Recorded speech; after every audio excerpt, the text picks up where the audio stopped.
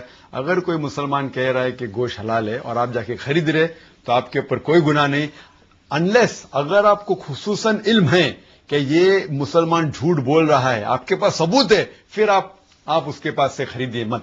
لیکن اگر آپ کے پاس ثبوت نہیں ہے اور اگر آپ کو ذرا بھی شک نہیں ہے تو آپ کھا سکتے. خالی شک کی بنیاد پہ اگر کوئی کہتا ہے افواہ ہے کیا یہ مسلمان جھوٹ بول رہا ہے، یہ گوشت حلال نہیں ہے، تو آپ اگر تحقیقات کر سکتے ہیں اور اگر آپ کو پتا چلتا ہے کہ حلال نہیں ہے پھر آپ مت کھائیے، وہاں سے مت خریدیے. لیکن صرف لوگ کے کہنے کی وجہ سے اگر کوئی مسلمان کہہ رہا ہے کہ حلال ہے، آپ کو اس کی بات مان لینا چاہیے انلیس آپ کے پاس ثبوت ہے. یہاں تک کہ سیکنڈ سوال ہے کہ اگر کئی مسلمان انلیگل امیگرینٹس انلیگل امیگرینٹس آتے ہیں یورپ کے اندر، امریکہ میں کام کرتے، صحیح کیا غلط ہے؟ انلیگل آنا اور کام کرنا جو ملک کے رول کے خلاف ہے تو شریعتاً بھی اس کی اجازت نہیں دیتی کہ غلط ہے. انلیگل امیگرینٹس آ کے کام کرتے، یہ بالکل غلط ہے. بالکل غلط ہے. ایک بریک لیتے ہیں اور بریک کے بعد بے شمار سوالات ابہام کوشش کرتے ہیں ڈاکٹر ذاکر نائک صاحب سے، اور یہ حلال اور حرام کا جو سلسلہ ہے اس وقت اس پہ چاہیں گے کہ مزید جو سوالات ہیں ڈاکٹر صاحب سے پوچھیں. ایک بریک کے بعد حاضر ہوتے ہیں، آپ کالز کیجئے اور ڈاکٹر ذاکر نائک کے ساتھ گفتگو کا سلسلہ آگے بڑھاتے ہیں.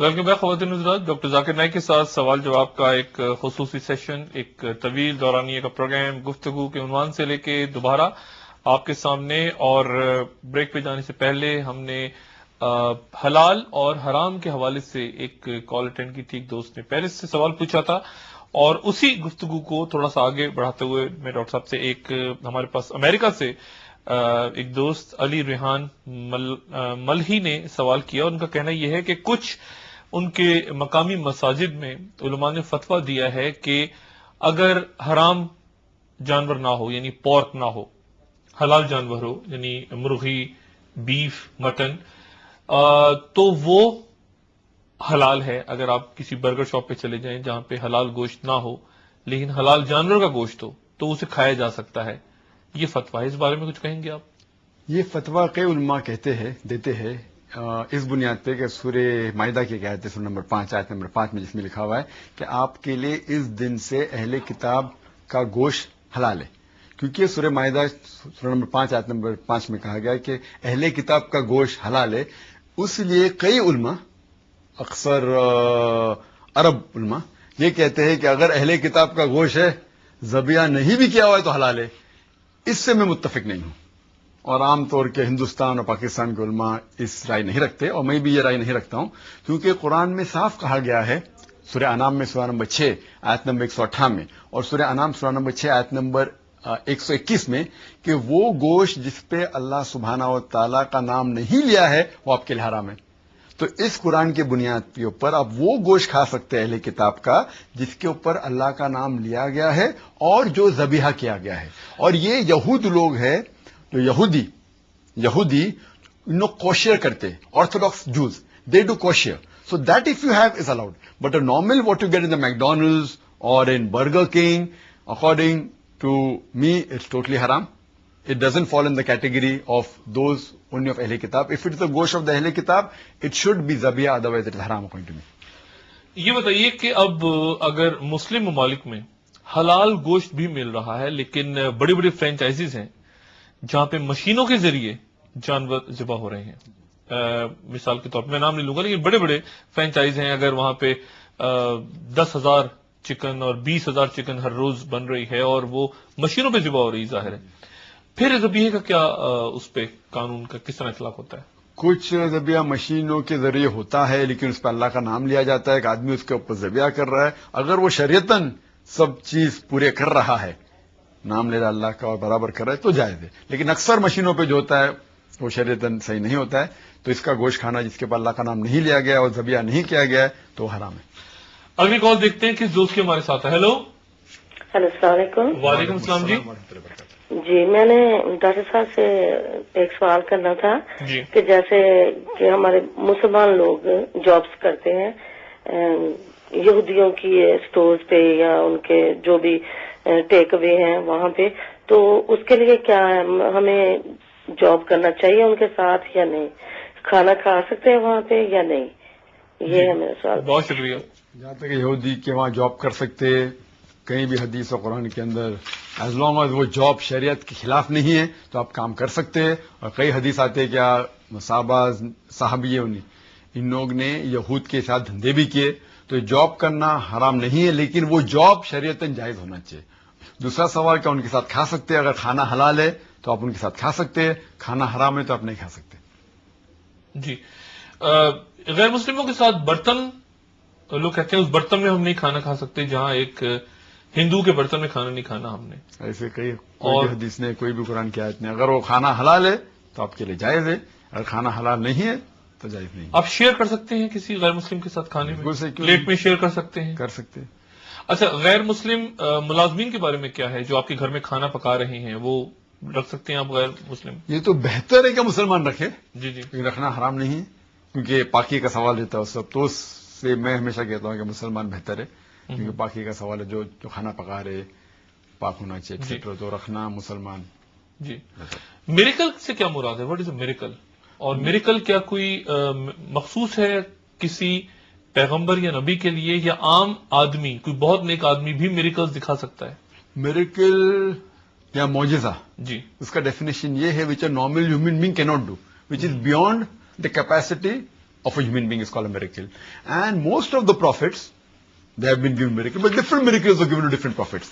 For example, Musa alayhi salam, he threw his اپنے آسا پھینکا اور آسا کنورٹ ہو گیا سانپ کے اندر، ازدا بن گیا. عیسیٰ علیہ السلام, he healed the blind, he healed the lepers. So different prophets were given different miracles. لیکن آج کے دور میں اگر ایک انسان میریکل کر سکتا ہے، میرے حساب سے جو میریکل بائی رائٹ ڈیفینیشن آج کے دور میں، اگر اللہ تعالیٰ چاہے تو الگ بات ہے. اللہ تعالیٰ چاہے تو کروا سکتا ہے، لیکن عام انسان میریکل نہیں کر سکتا. اللہ تعالیٰ چاہے میریکل دکھانا تو پھر دکھا سکتا. ایک شخص کے پاس ذرا بھی علم نہیں اور فرسٹ آ سکتا ہے، اللہ تعالیٰ کی اگر چاہتے تو کر سکتا ہے، لیکن وہ اللہ تعالیٰ کریں گے، وہ آدمی کے ذریعے نہیں. آدمی کے ذریعے ہوتا ہے، لیکن وہ میریکل ایکچولی اللہ سبحانہ تعالیٰ کر رہے ہیں.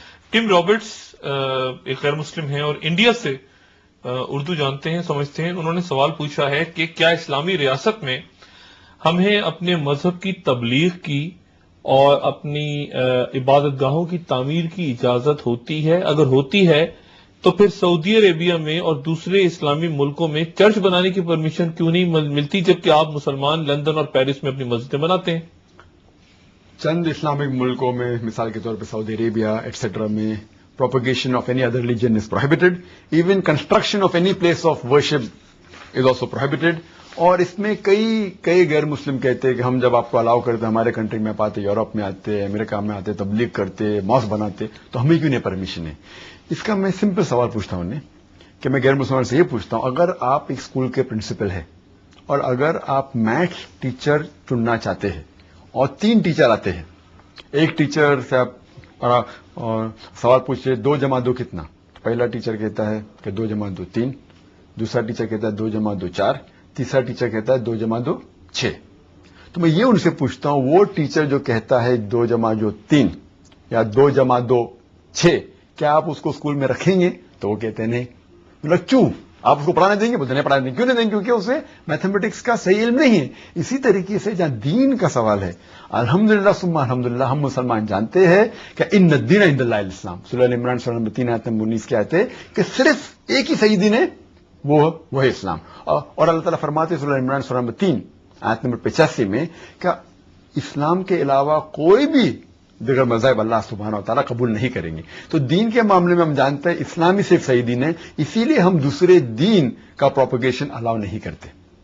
جہاں تک کہ دوسرا سوال ہے کہ ہم چرچ بنانے دیں گے یا ٹیمپل بنانے دیں گے، جب دین ہی غلط ہے اور چرچ میں عیسیٰ علیہ السلام کو پوجنا غلط ہے، بت پرستی غلط ہے، اسی لیے ہم غلط چیز ہمارے ملک میں الاؤ نہیں کریں گے. لیکن یہ صرف سعودی عربیہ اور چند ممالک ہے، سب مسلم کنٹریز کو نہیں مانتے. یہ تھوڑی سی بات جو ہے، یعنی وہ تو سمجھ رہے ہیں کہ ان کا مذہب ٹھیک ہے جی، اور ہم بھی سمجھ رہے ہیں کہ ہمارا مذہب ٹھیک ہے، غیر مسلم سمجھ رہے ہیں ان کا مذہب ٹھیک ہے.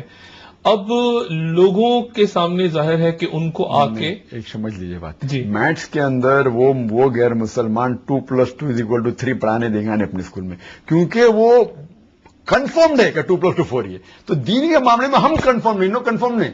اگر وہ کنفرم ہوتے تو غلط چیز کیوں پڑھانے دیں گے ہم؟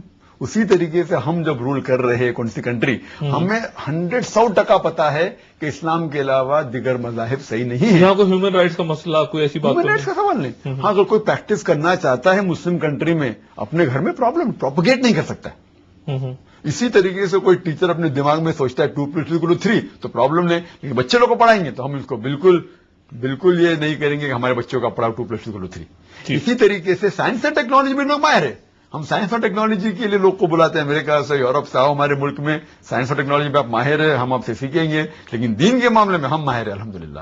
تو اسی طریقے سے جہاں تک کہ ان کا سوال ہے، انہیں ابھی تک کہ اتنا they are not confirmed it. So we are trying to get them to the right part of Islam. Therefore we propagate our religion to the non Muslims. ایک کال لیتے ہیں اب. جی ہیلو. ہلو السلام علیکم. وعلیکم السلام. جی میں عمران فروز بات کر رہا ہوں کراچی سے. جی عمران صاحب. میرے 3 سوال ہیں. جی اس سے پہلا سوال یہ کہ اس سے پہلے کے پروگرام میں جہاد کے بارے میں کہا گیا تھا کہ خلیفہ کی اجازت کے بغیر جہاد نہیں کیا جا سکتا. اب تو مسلمان ممالک میں بادشاہ بھی نہیں ہے اور خلیفہ بھی نہیں رہے، تو اکثر مسلمان ممالک جو قرآن ہے وہ تو مدد کرتے ہیں دوسرے ممالک کی مسلمانوں کو کمزور کرنے میں. تو کیا پھر بھی جہاد کی اجازت لینی پڑے گی؟ ٹھیک کیونکہ کہا ہے. جاتا ہے وہ شخص مسلمان نہیں ہے جس کی زبان اور ہاتھ سے دوسرے مسلمان کو نقصان پہنچے. ایک سوال تو میرا یہ ہے. دوسرا سوال یہ ہے کہ نبی پاک صلی اللہ علیہ وسلم کے زمانے میں حضرت ابو ہریرہ کی عمر کیا تھی؟ کیونکہ ان کے حوالے بہت زیادہ دیے جاتے ہیں. کن کی عمر؟ حضرت ابو ہریرہ. حضرت ابو ہریرہ کی عمر کیا تھی؟ اور تیسرا سوال یہ ہے، جو لون ملک کے سربراہ لیتے ہیں ملک کو چلانے کے لیے، تو وہ بھی سود کی بنیاد پر ہوتا ہے، تو اس کا گناہ کیا ان کی عام پبلک کو بھی ہوتا ہے ملک کی؟ جی اوکے جی، بہت شکریہ آپ کے سوالوں کا. پہلا سوال تو ان کا یہ کہ کیا جہاد خلیفہ کی اجازت کے بغیر اگر کہیں ظلم ہو رہا ہے کسی دوسرے ملک میں، خلیفہ بھی نہیں ہے، تو کیا مسلمانوں سے فرداً سوال نہیں ہوگا کہ تم نے پھر دوسرے کی مدد کے لیے تم کیوں نہیں اٹھے؟ تو بھائی صاحب جو سوال کیا کہ انہوں نے کہا کہ میں کہہ چکا ہوں پرسوں کہ خلیفہ کی اجازت کے بنا جہاد نہیں کر سکتے. وہ مجھے مسکوٹ کر رہے. میں نے یہ کہا کہ جب خلیفہ حکم دیتے تو فرض ہو جاتا ہے. اچھا، خلیفہ حکم نہیں دے تو فرض نہیں ہوتا. فرض نہیں ہوتا، لیکن تو وہ آپ مجھے مس انڈرسٹینڈ کر رہے ہیں. اچھا ٹھیک ہے، لیکن پھر بھی کر اگر سکتے ہیں. کر سکتے ہیں اگر ان کے پاس وہ سمجھتے صحیح ہے شریعتاً، اگر کسی کی رائے لیتے ہیں، کئی عالم کو مانتے کہ اب ضرورت ہے تو کر سکتے. لیکن ہر مسلمان کے لیے فرض تب ہوگا جب خلیفہ کہتا ہے. یہ پہلا سوال. دوسرا سوال، دوسرا ان کا ابو ہریرہ کا عمر کیا تھی؟ عمر کی تو عمر مختلف تھی، جیسے بڑھتے گئے وہ زیادہ بڑھتے گئے، تو 40 سال 50 سال تو جی بڑھتے گئے الحمدللہ. اچھا، تو ٹھیک ہے. ایک عمر تو تھی نہیں. ایک عمر تھی نہیں. اور سود اگر لیتے ہیں، ملک سود پہ لیتا ہے قرضہ، جی ہاں. تو کیا عوام بھی اس میں ذمہ دار ہیں؟ اگر آئی ایم ایف سے عوام ذمہ دار نہیں ہے، کیونکہ وہ whoever the گورنمنٹ جو ڈیسیشن لیتی ہے وہ ذمہ دار ہے. ہم سے پوچھ کے تو نہیں لیا انہوں نے. شیطان کون ہے؟ ایک شیطان ہے، یہ بہت سارے شیطان ہیں. قرآن شریف میں شیاطین کا لفظ بھی آیا ہے غالباً، اور شیطان بھی ہے. یہ شیطان کون ہے؟ ایکچولی اللہ سبحانہ و تعالیٰ مثال کے طور کے اوپر کیا among the unseen creation there are two, one is the jinn and one the angels. Angels وہ ہوتے جو اللہ سبحانہ و تعالیٰ کے حکم کو ہمیشہ مانتے ہیں، ان کے پاس فری ول نہیں ہے. جن وہ ہوتے جن کے پاس فری ول ہے، اللہ تعالیٰ کی بات مان سکتے حکم اور نہیں بھی مان سکتے. وہ جن جو اچھے ہوتے الحمدللہ اللہ تعالیٰ کی اللہ تعالیٰ کی بات مانتے، وہ اچھے جن ہوتے. اور جو جن نہیں مانتے وہ شیطان میں شمار ہوتے. اور اگر آپ پڑھیں گے آخری سورہ ناس، سورہ نمبر 114 آخری آیت، قل اعوذ برب الناس ملک الناس الہ الناس من شر الوسواس الخناس الذی یوسوس فی صدور الناس من الجنۃ والناس. تو یہ شیطان جن اور آدمیوں میں سے. تو جو جن اللہ تعالیٰ کے خلاف ہے، اللہ تعالیٰ کی بات نہیں مانتے، وہ جن شیطان ہوتے. اور جو انسان اللہ تعالیٰ کے خلاف ہے، اللہ تعالیٰ کی بات نہیں مانتے اور خلاف، وہ بھی شیطان. تو شیطان 2 قسم کے ہوتے، جن میں سے بھی ہوتے اور آدمیوں میں سے بھی ہوتے، انسان میں سے بھی ہوتے. اور ان کا جمع ہے شیاطین. جنوں کے حوالے سے بہت ساری ای میلز آئی ہیں، اور لوگوں کا کہنا یہ ہے کہ جن کیا کوئی انسانوں کے پیرلل کوئی دوسری ورلڈ ہے جنوں کی، جس میں اچھے جن بھی ہیں برے جن بھی ہیں؟ کیا وہاں پر بھی اللہ تعالیٰ نے میسنجرز یا نبی بھیجے جنوں میں؟ تو جنوں کی جو ہے، اور جنوں کا کیا، جنوں میں بھی قیامت آئے گی،